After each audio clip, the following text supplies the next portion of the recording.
chairman wa Matao Sub County. Kwa siku ya leo niko hapa Matao South Ward, nimekutana na viongozi wa Matao South Ward bodaboda riders, tukiwa na chairman wa ward na stage chairs wote wa Matao South Ward kwa ajili ya empowerment ambazo zinaendelea kwa kila area, kwa kila sub county. Sio pia sisi kama wana Matao Sub County tumehitaji empowerment watufanyie pia sisi ya Matao Sub County. Na mkutano wa leo umekuwa kwamba kuna empowerment zinafanyika, lakini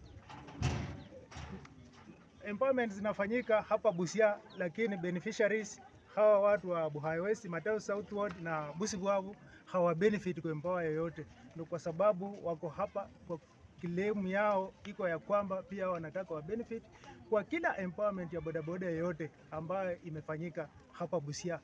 Na so sisi kama wana Matao Sub County pia sisi tunahitaji empowerment yetu ifanyike ya sub county ili vijana wetu wapate kubenefit kwa empowerment. So tunaomba county government ya Busia watusaidie kwa hilo jambo.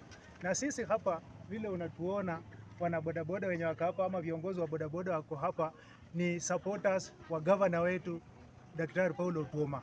Kwa hivyo hawa chairmen wenye wako hapa wote ni two term. Wote ni Otuoma.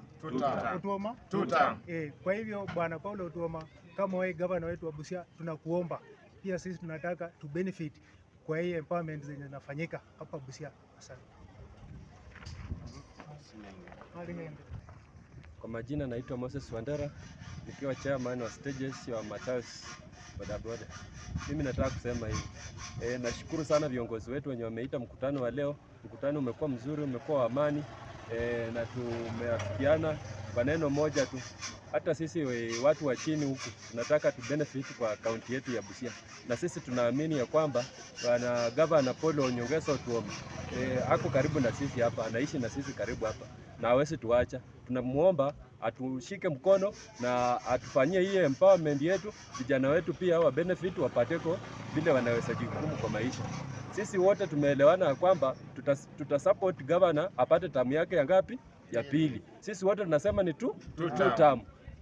Maneno hata ikikuwa mingi kwa boma lazima inapatanga suluhisho. Sisi hapa kwetu tumekuwa na maneno, lakini saa hii sisi wote tunaimba Governor Otuoma two term. Asanteni.